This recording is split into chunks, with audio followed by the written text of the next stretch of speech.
자, 1번 문제부터 볼게요. 공동주택관리법상 용어로 잘못된 것 그랬네요. 1번 입주자란 공동주택의 소유자 또는 그를 대리하는 배우자, 직계존비속을 말한다. 그렇죠? 2번 사용자, 공동주택을 임차해서 사용하는 사람이고 3번의 입주자란 입주자와 사용자를 합쳐서 얘기하는 거고요. 이제 4번이 이제 틀렸겠네요. 예, 관리규약이란, 관리규약은 자치규약이죠. 관리규약은 누가 만드는 거예요? 예, 입주자 등이 만드는 거예요. 입주자 등. 물론 관리소에서 이제 준비를 하겠죠. 해갖고 입주자 등이 정하는 자치규약이고요. 그 뒤에 요거 공동주택의 입주자 등을 보호하기 위해서 시도지사가 정하는 건 뭐예요? 예, 관리규약 준칙입니다. 관리규약 준칙. 그래서 규약하고 규약 준칙하고 구분을 잘 하세요. 시도지사가 다 시도별로 만들어져 있다 그랬죠? 광역단체별로. 그래서 우리가 이 다음 이제 공동주택관리법 시행령 다음이 이 관리규약 준칙이에요. 서울시 관리규약 준칙.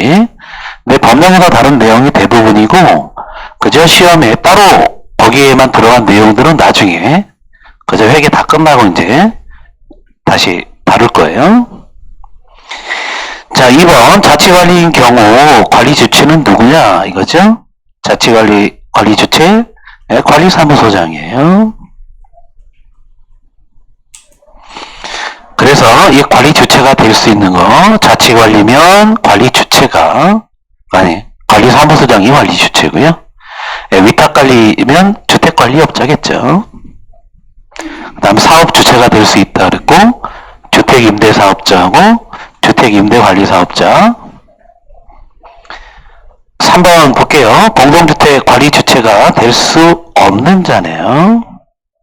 지금 얘기했듯이 당연히 입주자 대표인은 의결기관이라 입주자 대표인은 관리주체가 될 수 없죠. 그래서 여기 써져 있네요. 5개였습니다. 자치관리기구인 경우에는 관리사무소장. 그 다음 관리 업무를 인계하기 이전에 사업주체가 관리한다 그랬어요. 그 다음 임대사업자고 2개 빠진 거 쓸게요. 주택관리업자, 위탁관리일 경우에는 주택관리업자고요. 그 다음 임대주택인 경우는 주택임대관리업자. 관리주체가 될 수 있는 5였습니다. 4번 문제 볼게요. 의무관리 대상 공동주택의 의무사항 강제규정 의무사항 2가지 의무가 있었죠. 네. 첫 번째 의무는 뭐였어요?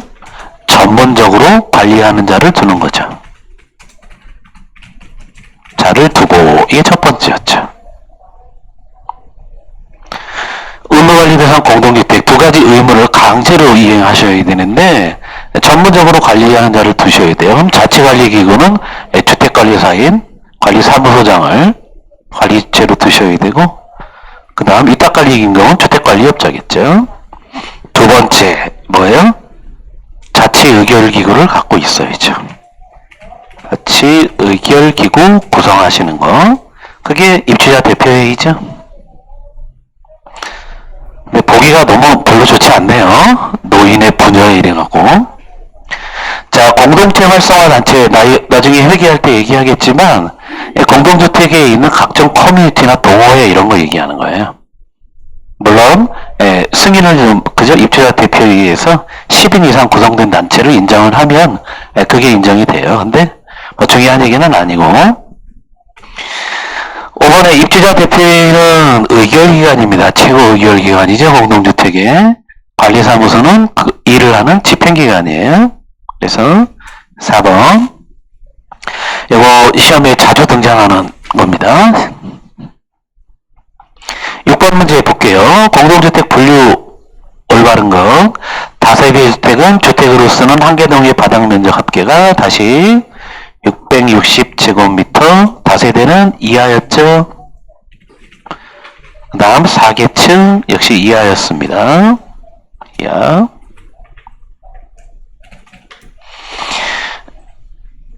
2번 연립주택은 주택으로서는 한 개동의 바닥 면적 합계가 660제곱미터 초과이고 주택으로 쓰는 층수가 4개층 이하. 3번 아파트는 주택으로 쓰는 층수가 5층 이상.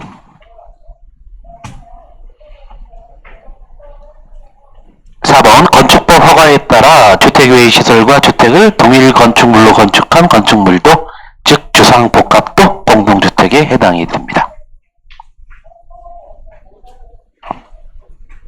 아까 OX보다는 하실만하죠? 네. 공동주택관리법에 따른 의무관리 대상 공동주택의 범위로 옳지 않은 거 1번 300세대 이상 의무관리 대상입니다. 2번 150세대 이상 승강기가 있대요. 의무관리 대상이에요. 3번 150세대 이상인데 개별 난방 방식이래요. 개별 난방은 아니에요. 뭐요? 중앙 집중식 난방 방식. 중앙 난방, 줄여서 난방 방식. 여기는 지역 난방을 포함하는 거예요.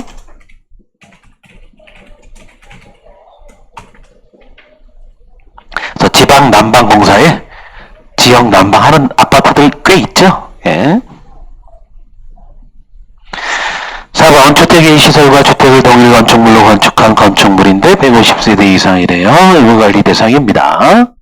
8번 볼게요. 공동주택 관리 방법 설명한 건데 옳지 않은 거 1번 입주자 등은 의무관리 대상 공동주택을 자치관리하거나 주택관리업자에게 위탁관리해야 된다. 그죠? 네, 두 가지 방식이에요. 2번에 주택관리업자에게 위탁관리하다가 자치관리로 관리 방법을 변경했대요. 그럼 최초는 위탁관리를 하고 있었나 보네요. 그러다가 자치관리로 변경하면 입주자 대표에는 언제까지 자치관리를 구성하셔야 돼요? 그 위탁관리 종료일까지. 그죠? 그때까지는 하셔야 인수인계가 되고 넘어가겠죠?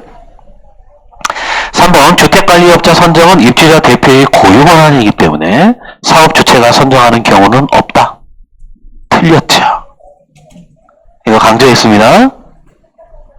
사업주체가 주택관리업자 선정하는 경우 있었죠? 어떤 경우에요? 관리의 이관 요구에 충실하지 못한 경우. 그래서 입주 예정자의 가반수가 입주하면 사업 주체는 이제 관리 내가 넘겨줄게. 빨리 입주자 대표에 구성하고 자치관리할 거면 자치관리기구를 구성하셔야 되고 위탁관리할 거면 주택관리업자를 선정하셔야 돼요. 그죠? 그거 빨리 해. 그럼 넘겨줄게. 근데 그걸 안 한 거예요. 그러면 어쩔 수 없다 그랬죠. 주택관리업자가 위탁관리업자 선정해갖고 그냥 인수인계하고 사업 주체는 관리 업무를 넘겨주는 거예요. 있어요. 4번 사업 주체는 입주자 대표의 회장으로부터 주택관리업자 선정을 통지받은 경우에는 당연히 인계를 하셔야 되겠죠. 9번 문제 봅니다. 입주자 대표의 최소 구성 몇 명? 4명. 10번 입주자 대표의 감사는 2인 이상. 11번 공동주택 단지의 동별 대표자가 될 수 있는 사람. 피성년 후견인, 피한정 후견인, 미성년자 될 수 없죠. 파산자로서 복권이 됐대요. 그럼 파산이 아니잖아요. 그래서 우리 규정에는 파산자로서 복권되지 아니한 자. 복권 됐으면 그냥 파산하고는 상관이 없는 거니까. 12번 문제 볼게요. 공동주택 단지의 동별 대표자가 될 수 있는 사람 골라보래요. 1번 공동주택관리법을 위반한 범죄로 100만원 이상의 벌금형을 받고 2년이 지나야 가능하죠. 2년이 지나지 않았대요. 불가능합니다. 2번 공동주택 소유자가 서면으로 위임했대요. 가능하죠? 네, 2번입니다. 서면으로 위임한 소유자의 배우자나 직계존비서. 입주자입니다. 서면으로 위임받으면. 3번 공동주택 관리주체의 소속 임직원. 안되죠? 관리사무소의 임직원들 당연히 안 될 거고 선거관리위원회 위원들, 운영위원들 안됩니다. 13번 문제 볼게요. 500세대 이상이네요. 500세대 이상 공동주택 입주자 대표회의 회장 선출한대요. 항상 10분의 1을 기억하셔야죠? 10분의 1 이상 투표, 과반수 찬성. 항상 2번 있죠? 이 두 가지만 기억하시면 돼요. 이거 관련해서는. 결국 남는 건 이건데, 과반수 투표의 과반수 찬성은 뭐가? 동별 대표자 선출할 때 쓰는 방법이고요. 그 다음 500세대 이상 회장과 감사는 10분의 1 이상 투표해야 돼요. 이 두 가지만 직선으로 하는 거고요. 그저 나머지들은 다 뭐? 입주자 대표회의의 과반수 찬성으로.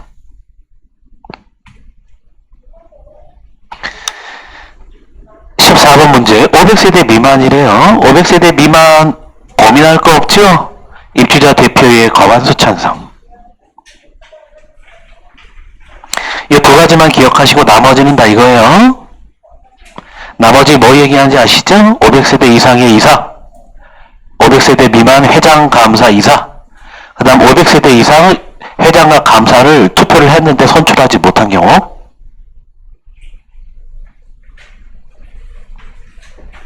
어째 분위기가 저 혼자 공부하는 것 같은 느낌이 드네.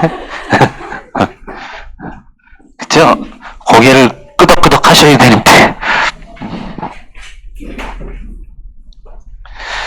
15번 볼게요. 공동주택관리법에 따라 공동주택의 관리, 사용의 증거가 되는 관리규약 준칙 누가 만드는 거예요? 시도지사. 광역단체장입니다. 16번 공동주택 관리규약 준칙에 관한 설명인데 옳지 않은 건 1번 관리규약을 참고해서 관리규약 준칙을 만든다. 이 말도 안 되는 소리죠? 그죠? 이렇게 가는 거죠? 이렇게 가는 게 아니라 관리규약 준칙을 시도지사가 벌써 만들어져 놨어요. 그럼 이 약관이 있기 때문에 이걸 기준으로 입주자 등이 관리규약을 만드는 거예요. 공동주택 실정에 맞게끔. 2번 시도지사는 관리규약 준칙을 정해야 되고 3번 관리규약은 관리주체가 정하는 게 아니죠. 네, 누가 정하는 거예요? 당연히 입주자 등. 4번 관리규약은 입주자 등의 지위를 승계한 사람에 대해서도 당연히 효력이 있을 거고. 17번 문제 봅니다. 관리주체가 공동주택단지 인터넷 홈페이지나 동별 게시판에 공동주택 관리정보 시스템 이 세 군데 다 공개하는 대상이 아닌 것. 공개하지 말아야 돼요. 공개하지 않는 건 항상 제일 중요한 건 개인정보와 관련된 거는 공개하시면 안 돼요. 세대별 부가내역이죠. 세대별 부가내역이나 연체자의 동호수 이런 것들 하면 안 된다 그랬어요. 18번 관리비 운용 예금 계좌 명의는 누구? 당연히 소유주 하셔야죠. 누구예요? 입주자 대표회의. 그래서 통장이 다 그래요. 어디 아파트 입주자 대표회의. 그래요. 입주자 대표회의. 그래서 입주자 대표회의 명의로 갖고 있고 회장이 인감을 갖고 있겠죠. 그리고 갖고 관리는 누가 하고 있어요? 관리사무소에서 회계 담당 직원이 관리하고 있을 거예요. 그래서 회계 담당 직원이 그죠? 돈이 필요하다, 뭔가 해야 된다 그러면 관리사무소장에 그저 승인을 받고 직인 갖고 회장도 저기 있어야죠, 그죠? 복잡해요. 그래서 19번 볼게요. 관리 운영 예금과 구분 별도 예치하도록 규정된 거 유일하게 하나 있었죠. 별도 꼭 따로 통장을 갖고 있어야 돼요. 장기수선 충당금. 그래서 우리 회계 개정 과목에 이제 장기수선 충당금 예치금을 이제 다루실 거예요. 다른 거는 있어도 되고 보통 있어요. 이렇게 퇴직급여 충당금 예치금 따로 예치하는 그죠? 공동주택단지가 대부분이에요. 그죠? 그다음 관리비 예치금 이거는 뭐 따로 하는 데도 있고 아닌 데도 있고 예비비 적립금도 따로 하는 데도 있고 아닌 데도 있어요. 네. 이런 건 해도 되고 안 해도 되지만 이거는 반드시 통장이 많다 그랬죠. 그래서 자 20번 봅니다. 관리비 집행을 위한 사업자 선정 시 입주자 대표회의가 선정하는 게 아닌 것. 즉 관리 주체가 선정하는 것. 예? 그냥 답 3번이네요. 청소, 경비, 소득, 그저 쓰레기 수거 등등 관리 주체 본연의 임무들이죠. 그 업무와 관련 있는 건 이거 다 써볼까요? 이거 관리 주체가 사업자 선정이에요. 관리 주체가 사업자를 생략할게요. 관리 주체가 선정하고 집행도 관리 주체가 하는 거죠.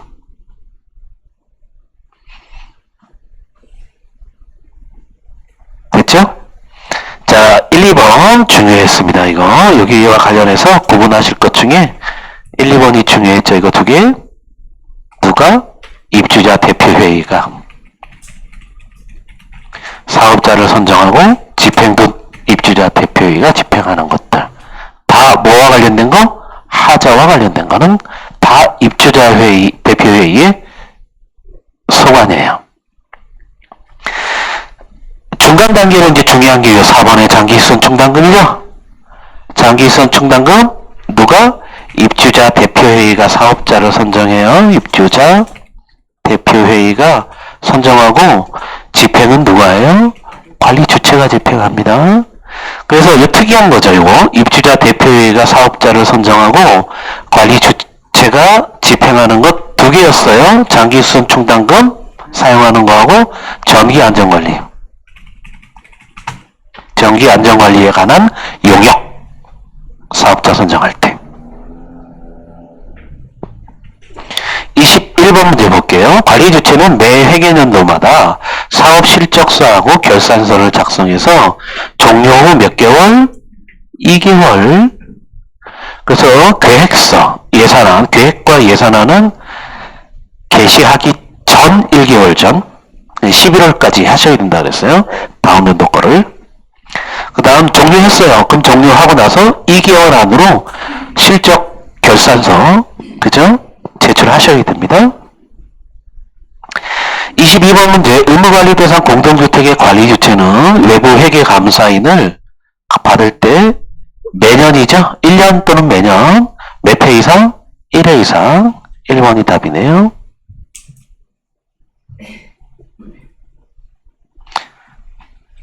23번 매년 회계감사를 받아야 하는 300세대 이상 공동주택에서 회계감사를 받지 않기로 했대요. 그럼 입주자 서면 동의가 얼마가 필요해요? 아주 특이하다 그랬죠? 3분의 2 동의가 필요해요. 특이하게 기억하셔야 될 게 요거하고 감사 요청하는 거하고 볼게요. 24번 회계감사, 이 감사인은 누가 정해요? 당연히 입주자 대표회의가 정하겠죠. 입주자 대표회의에서 우리 관리 주체, 즉 관리사무소가 일을 잘하고 있는지 감사를 해주세요. 이렇게 선정하겠죠. 25번 회계감사를 받아야 되는 공동주택의 관리 주체는 회계연도 종료 몇 개월까지 이내에 재무제표에 대해 회계감사를 받으셔야 돼요. 9개월. 중요합니다. 9개월. 9월달까지는 회계감사를 받으셔야 돼요. 26번 의무관리 대한 공동주택의 관리 주체는 관리비 징수 보관이 지집행 등의 장부와 증빙서류, 각종 회계 또는 세무 증빙은 얼마 동안? 5년간 보관. 이 모든 세법이 동일해요. 5년 보관입니다. 장기수선 충당금 27번 사용하려면 뭐에 의해서? 장기수선 계획에 의해서. 이건 실제로 나온 문제인데도 쉽네요. 28번 장기수선 충당금은 뭐로부터 1년 이후 되는 시점? 사용 검사일. 이게 건축법에 의하면 사용 승인일. 그래서 1년 동안은 장기니까 1년 동안은 새 건물이라 뭐 그죠? 수상할 게 없을 거라고. 1년이 지난 시점부터 매달 소유자로부터 얼마씩 징수를 해요. 부가해서. 반드시 별도로 예치 보관하도록 되어 있고요. 29번 장기수탁 충당금의 적립과 관련된 규정, 이거 여기다 딱 써놓을게요. 다시 금계율약이었죠. 그래서 4번이 답이네요. 장기수탁 충당금의 적립 요율은 규약으로, 요율은 규약으로, 금액은 계획으로, 장기수탁 계획으로.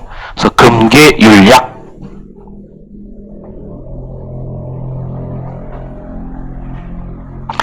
30번 입주자 대표회의와 관리주체는 장기수선 계획을 몇 년마다 검토하셔야 돼요?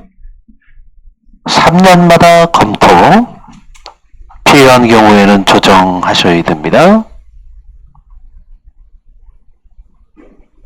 31번 공동주택관리 법령상 장기수선 충당금 규정인데 옳지 못한 거. 1번 장기수선 충당금의 요율은 규약으로 정한다. 그죠? 율약이에요. 해당 공동주택의 공용 부분의 내용 연한을 감안해서 관리 규약으로 정하는 거고요. 그 다음 2번 장기수선 충당금의 금액은 장기수선 계획에 의합니다. 금계율약이 계속 보기에 나오죠? 3번 공동주택의 관리주체는 장기수선 충당금을 사용자가 대신 납부하는 경우 그 금액을 반환해야 된다. 맞아요? 틀려요? 틀렸죠? 미친 거죠? 소유자. 계속 소유자가 나오잖아요? 이 장기수선 충당금은 소유자가 내는 거예요. 자기 건물이잖아요. 자기 거잖아요. 그래서 소유자, 근데 일반적으로 세입자, 사용자가 있다면 사용자가 관리비 같이 계속 내왔다고요. 그러니까 나중에 돌려줘야 되죠. 4번 관리주체는 공동주택 사용자가 장기수선 충당금 납부 확인을 요구하면 반드시 확인서를 발급해 줘야죠. 이 확인서를 기반으로 해서 돌려받는 거라고, 소유자로부터.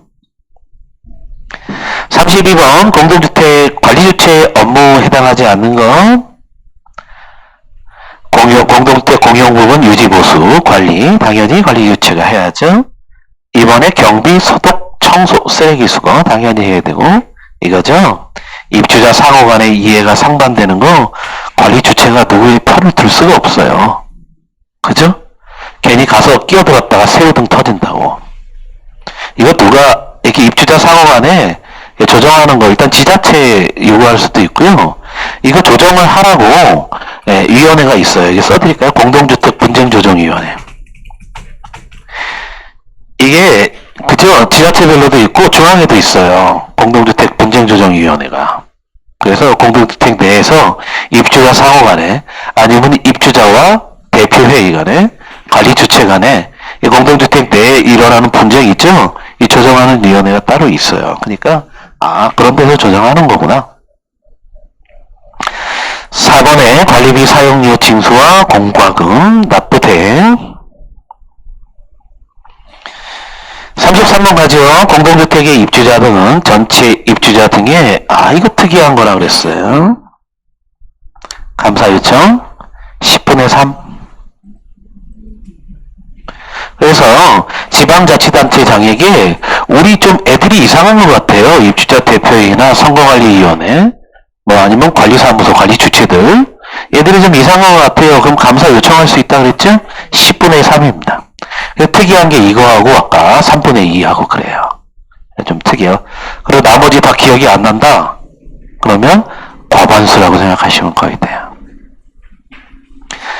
자, 몇 개 안 나갔네요. 34번 보겠습니다. 다음 과태료 대상이 되지 않는 것. 관리비 내역을 공개하지 않고 거짓으로 공개했대요. 네. 과태료 내야겠죠? 500만원 이하입니다. 뭔지 어디에 속해 있는지 기억이 안 나면 500만원인 거예요. 그래서 이 공개가 잘못되는 건 다 500만원짜리예요. 2번 입주자 대표의 회의록을 열람 청구 또는 복사했는 요구했는데 응하지 않았대요?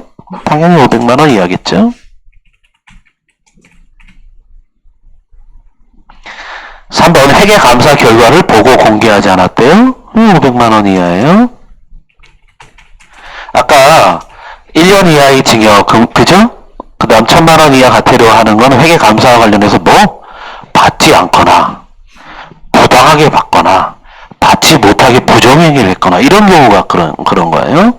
그 외에 관련된 건 다 500만원 이하예요. 그럼 4번은, 4번이 말장난에 속지 마시고, 장기수선 충당금을 용도의 목적으로 사용하지 않았대요. 그럼 이거 어떻게 한 거예요? 잘했잖아요. 잘했네. 근데 왜 과태료를 내게 돼? 그죠? 장기수선 충당금을 용도의 목적으로 사용하면 문제가 되죠? 그러니까요. 용도 왜 사용하면 1000만원 이하. 장기수선 충당금으로 써야 되는데 왜 딴 데 갖다 썼어? 그죠? 1000만원 이하 과태료, 그죠? 근데 사용하지 않았대요. 그럼 잘했잖아요. 문제가 참. 자, 35번 1000만원 이하의 과태료 부과 대상이 아닌 건 1번 장기수선 계획에 따라 주요 시설을 교체하거나 보수하지 않았대요. 1000만원 이하죠? 이 장기수선 계획을 세우지 않거나, 그죠? 검토하지 않고, 검토 조정하지 않거나, 근데 했는데 기록 보관하지 않거나, 이거 500만원 이하짜리예요. 그죠?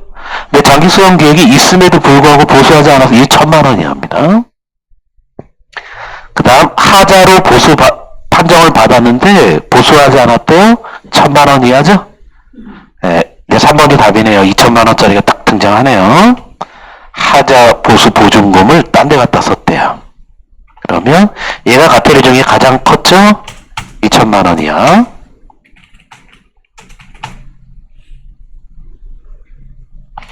4번 돈을 딴 데 갖다 썼대요. 관리비나 사용료 거둔 거. 특히 제일 중요한 건 여기였습니다. 장기수선 충당금을 용도 외에 다른 목적으로 사용했으면 1000만원 이하입니다. 그래서 1000만원 이하, 그래서 1, 2, 4번 이게 중요해요. 얘들을 빨간색으로 밑줄 그었던 거예요. 36번 볼게요. 500만원 이하 과태료 부과 대상이 아닌 건 3번이 이제 답이죠. 장기수선 충당금 딴 데 갖다 쓰면 500만원이 아니에요. 1000만원 이하.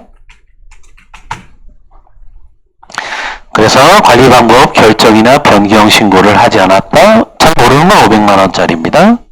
장기수선 충당금을 적립하자 500만원짜리예요. 장기수선 계획을 수립하자 500만원 이하짜리입니다.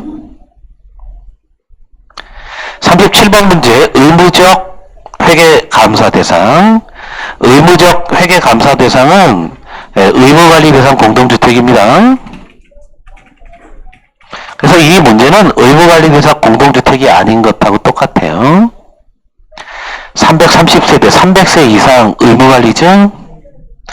근데 250세대니까 150세대 이상인데 개별 난방단지래요. 2번이 답입니다. 자, 200세대니까 150세대 넘어가죠. 중앙집중식.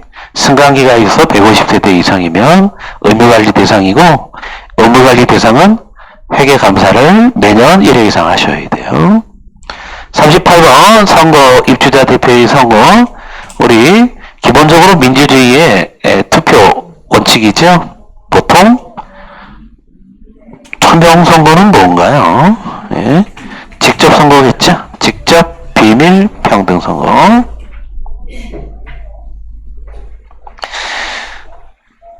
자, 이제 법령 지루했던 부분은 끝나고 회계 쪽으로 갈게요.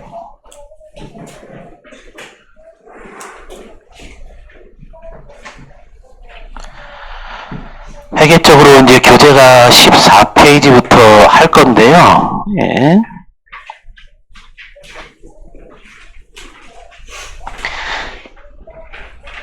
(14페이지)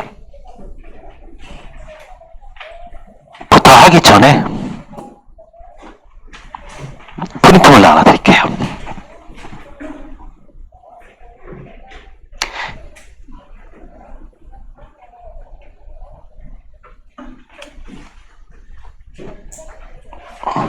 자, 회계 들어가기 전에 좀 보셔야 될 것들하고 연습할 것들이 있어요. 예, 개정 과목 암기가 끝나면 뭐 지금 나눠드리는 건 너무나 기초적인 거라 그냥 여기 찢어버리시면 돼요. 시험 볼 때 필요할 자료가 아니에요. 아셨죠? 그거 시험을 준비하기 위해서 내 기본적인 소양을 갖추기 위해서 기초적으로 알아야 될 것들이니까.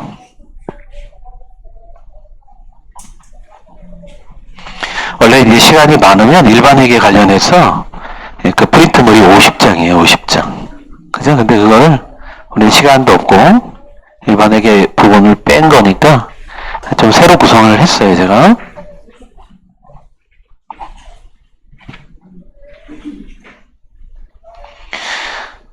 자, 거기 뭐부터 보시냐면요. 거기 프린트 나눠드린 거 있죠? 그거 먼저 볼게요. 우리 수업은 회계를 아무것도 모른다. 기본 전제로 출발합니다. 아셨죠? 전에 회계하셨던 분, 혹시 세무회계나 전산세무회계 이런 거 자격증 갖고 계신 분들도 있으시잖아요, 지금. 그죠? 일반 회계 하셨던 분들. 그러신 분들은, 그죠? 지루할 거예요. 너무 당연한 건데. 그죠? 회계 자격증 갖고 있으면 그러잖아요. 그죠? 분계가 잘못되면 이렇게 몸에서 반응을 있잖아요. 안 그러신가요? 이게 너무 오래되셨나? 여하튼 지금은 회계 처음 배우시는 분들을 위해서 이 앞부분은 구성이 되어 있고요. 그 다음 뒤에 가시면 개정 과목 우리 교재에 다 있음에도 불구하고 제가 다 써보려고 처음이라 그래도 이 낯설음을 벗어나는 게 제일 먼저 할 일이에요. 항상 뭐든지. 그래서 자 볼게요. 이거 조금만 다루고 교재로 갈게요. 여기까지만 다루고 교재로 갔다가 이 분기에 다시 돌아오겠습니다. 자, 일단 알고 있어야 될 기초 개념. 제가 모든 회계 수업을 할 때 처음 수업할 때 하는 얘기예요. 회계에서는 왼쪽을 뭐라고 불러요? 차변이라고 부르죠. 자, 거기 빈칸이 있는 이유를 아시죠? 예. 제가 만든 교재는 다 비어 있어요. 모든 교재들이. 차변이라고 하고, 오른쪽은 대변이라고 부르죠. 그래서 이렇게 왼쪽 차변, 오른쪽 대변이라고 해요. 자, 이 차변과 대변의 의미가 있어요? 없어요? 의미가 없어요. 아셨죠? 이게 한자로, 그죠? 이게 빌차고 빌릴 거고, 뭐, 이거, 어떤 회계 교재에 가시면 막 써놨어요, 이거를. 의미를, 그죠? 없어요, 그런 거. 그냥 왼쪽은 차변이고 오른쪽은 대변이에요. 그죠? 왜 이렇게 이름 붙여놓은 거예요? 그냥 왼쪽, 오른쪽 하면 없어 보이잖아요. 그러니까 있어 보이려고 만든 거라고, 그냥. 정해진 규정이라고요, 그죠? 예? 그냥 약속이에요. 회계에서는 그냥 왼쪽 편을 차변이라고 부르고 오른쪽 편을 대변이라고 해요. 그게 정해놓은 겁니다. 아셨죠? 근데 물론 회계 공부를 하고 전편 연습을 하고 회계에 이제 몸이 익숙해져 가면 이 의미를 몸으로 느껴요. 그죠? 그래서 이 차변에 쓰지 말아야 할 걸 차변에 쓰는 순간 제가 아까 얘기했죠. 몸에 부르르 떨린다고. 있을 수 없는 일이 발생하면 그죠? 그래서 우리 항상 저는 일반 회계 수업할 때는 그 정도 경지에 오르는 걸 목표로 해요. 언제쯤 돼요? 세무 2급은 취득을 해야 그 정도 경지에 가요. 그죠? 세무 1급, 그죠? 그 정도 가셔야. 많은, 최소한 3개월은 필요하니까. 여러분 이제 그렇게 되실 거예요. 나중에 업무 보시면. 예? 쓰잘데기 없는 얘기하면 그냥 흘려 들으세요. 자, 거래의 이중성 볼게요. 회계에서 거래가 발생하면 반드시 왼쪽 편에 차변 요소 1개 이상과 대변 요소 1개 이상이 항상 같은 금액으로 맞대응해서 발생되는 건 거래의 이중성이라고 해요. 회계에서는 아주 중요한 거죠. 이 거래의 이중성이 이제 거래의 8요소를 얘기하는 거예요. 교재에서 다룰 거고요. 그래서 회계에서 거래가 어떤 경제적 사건이 발생을 되면 차변에 뭔가 한 개 이상은 써야 돼요. 한 개일 수도 있고, 두 개일 수도 있고, 세 개, 네 개가 올 수도 있어요. 그 다음 대변도 반드시 한 개는 써야 돼요. 이게 복식부기의 기본적인 원리입니다. 그래서 왼쪽과 오른쪽이 동시에 한 개 이상씩은 등장한다는 게 이 복식부기의 근본 원리예요. 그래서 거기 이제 별이 5개 되어 있는 거, 회계에서는 왼쪽 차변의 합계와 대변의 합계는 항상 같다는 대차 평균의 원리죠. 회계를 관통하고 있는 가장 근본적인 원리입니다. 대차 평균의 원리. 그래서 우리 일반 회계 보통 할 때는 이게 가장 중요해요. 그래서 모든 계산 문제, 회계학에서 계산 문제를 물어보는 90%는 얘를 물어보는 거예요. 그래서 혹시 제가 이제 일반 회계, 그저 전산세무 회계나 이런 거 수업 혹시 저하고 들으실 분이 있을지도 몰라요. 공부를 하고 싶어서. 그러면 계산 문제 풀 때 90%는 그냥 이걸로 풀어요. 식으로 푸는 게 아니에요. 그냥 대입해서 풀어요. 왼쪽과 오른쪽에. 그럼 끝이에요. 그래서 회계를 관통하고 있는 원리예요. 네, 우리 교재, 우리 있죠? 관리소 시험에서는 계산하는 문제를 거의 내지 않습니다. 1급에서나 세법과 관련해서 내고 별로 내지는 않아요. 자, 2번 볼게요. 계정. 장부를 기록 계산하는 단위예요. 회계에서는 계정이 딱 5개 존재합니다. 5개. 재무상태표 계정이 3개가 있어요. 자산이 있고요. 다음 부채가 있고, 다음 자본이 있죠. 자산, 부채, 자본. 이 자본은 비영리 기업에서는 순자산이라고 불러요. 순자산. 그래서 우리는 앞으로 자본이라고 쓸 때보다 이 관리소는 비영리, 영리를 목적으로 하는 단체가 아니기 때문에 순자산이라고 주로 쓸 거예요. 아셨죠? 순자산. 똑같은 겁니다. 예. 자, 손익계산서 계정 2개가 있죠. 수익과 비용이 있습니다. 수익이 있고 비용이 있어요.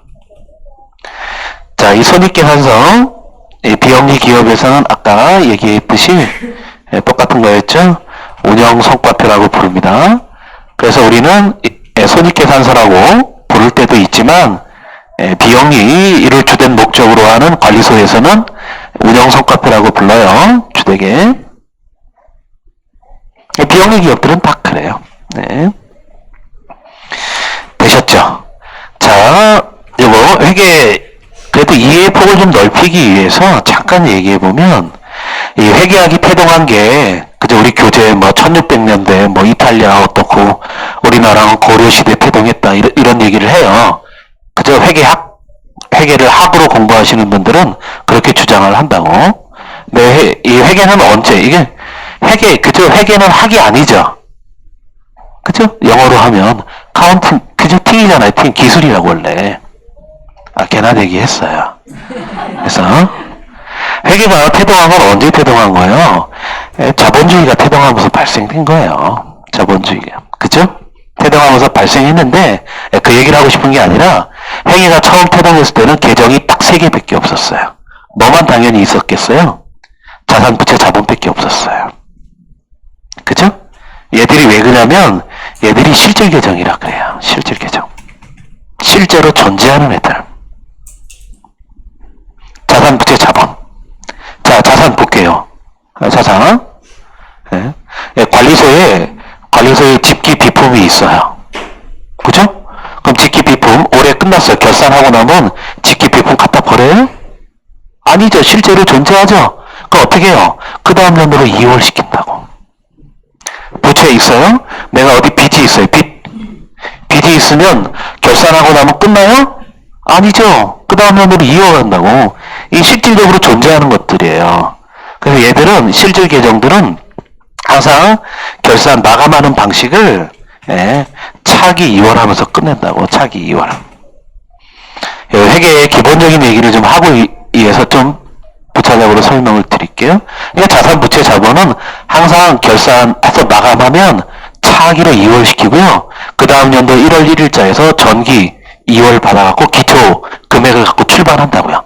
그러니까 얘는 연속적으로 실제로 존재하는 거니까 그냥 계속 이어가는 거예요. 되셨죠? 그런데 수익과 비용 있죠? 예전에 자본주의가 처음 태동했을 때는 수익과 비용이 필요가 없었어요. 왜? 이 세 개만 갖고도 회계 처리가 가능했고 모든 거의 분석이나 관리가 가능했다고. 근데 점점 거래가 다양화되고 없던 사건들이 발생하고 하니까 이 불가능한 거예요. 그래서 수익과 비용 있죠? 수익과 비용이 원래는 누구예요? 수익과 비용은 이 자본이에요. 이 자본.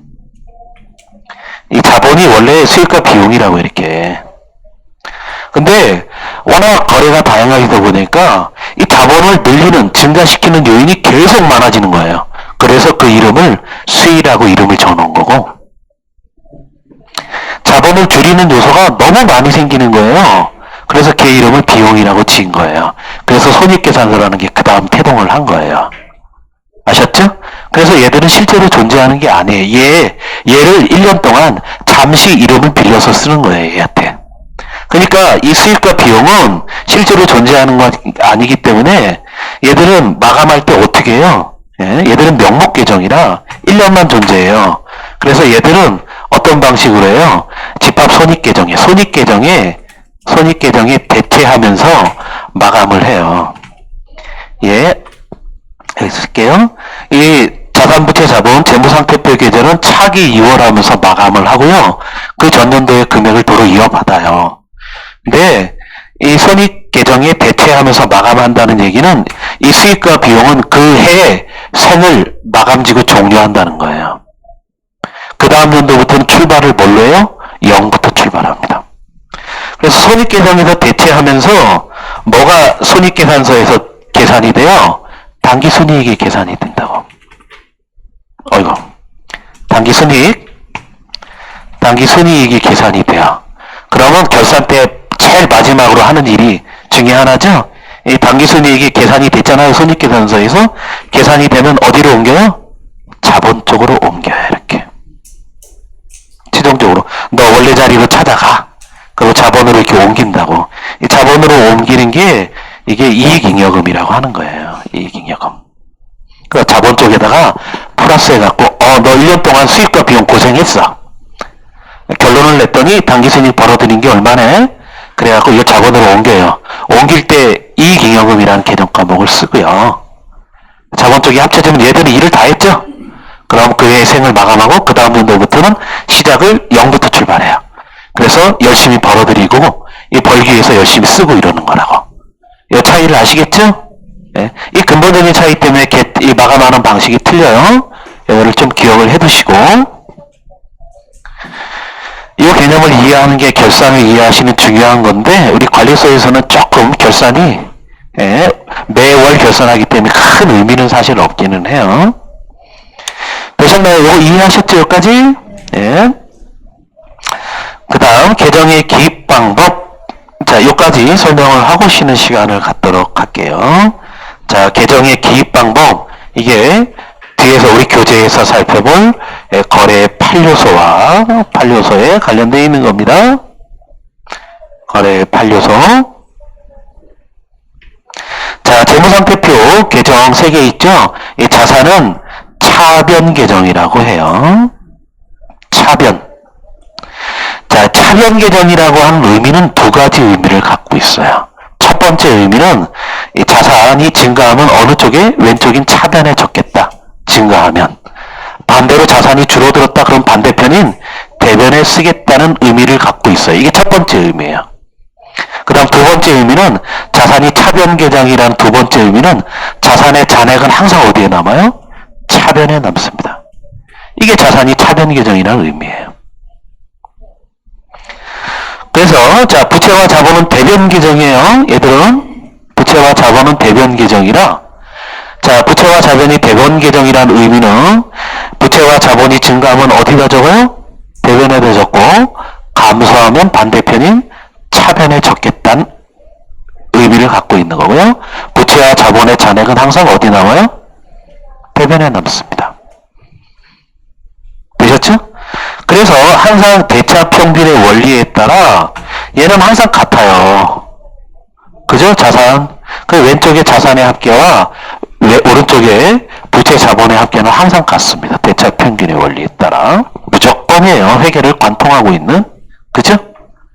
그래서 이걸 의미상으로 파악하면 이게 나중에 이제 의미로 오는데, 우리 회사, 우리 기업을 얘기하면, 우리 기업이 갖고 있는 총 재산이죠, 이게 자산이. 총 재산은 어떻게 구성되어 있다는 거예요?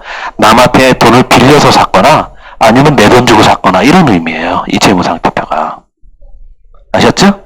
예? 전체 갖고 있는 재산에 남한테 빌려서 사온 것도 있고, 내 돈 주고 사온 것도 있다, 이런 의미를 갖고 있는 거라고 쉽게. 되셨죠? 자, 손익계산서 계정, 수익과 비용, 비용이 차변 계정입니다. 자, 비용이 차변 계정이라는 의미는 비용이 발생하면 차변에다 적고요. 비용이 소멸하는 경우가 있어요. 특이한 경우죠. 이게 결산 때만 이런 일이 발생해요. 비용이 없어지는 경우, 특이한 경우입니다. 결산 때만 없어서 대변에 씁니다. 비용의 잔액은 항상 어디에 남아있어요? 차변에 남아있다는 거고. 자, 수익이 대변 계정이라는 의미, 수익이 발생하면 대변에다 적고, 수익이 소멸하면 반대편인 차변에 적습니다. 수익이 소멸하는 경우, 특이한 경우에만 발생해요. 요거 두 개는 언제만 발생한다고요? 두 개는 결산 때만 발생하는 거예요. 특이한 사항이에요. 결산 때. 우리 관리소에서는 이 특이한 사항을 잘 따지지 않아요. 그럴 일이 없거든요. 근데 일반 기업은 아주 중요한 일이라고, 결산 때. 그래서 소멸하는 경우와 특이한 경우에 발생하고, 이 잔액은 수익은 대변 계정이라. 그래서 5가지 계정이 있는데, 차변 계정이 자산과 비용이 있는 거고, 대변 계정 부채와 자본 수익이 있는 거예요. 이제 마지막으로 하나 더 얘기하고, 자, 차변 계정 자산과 비용이죠? 이 두 개가 뭔가 관련이 있을 것 같죠? 차변 계정이라. 그죠?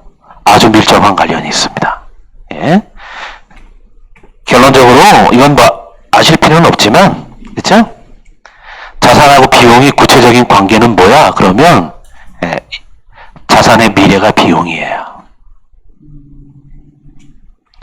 자산의 미래가 어떠한 자산이든 미래에는 비용으로 다 처리되면서 소멸되는구나. 이거를 느끼실 때면 세무1급을 공부하고 계실 거예요. 아셨죠?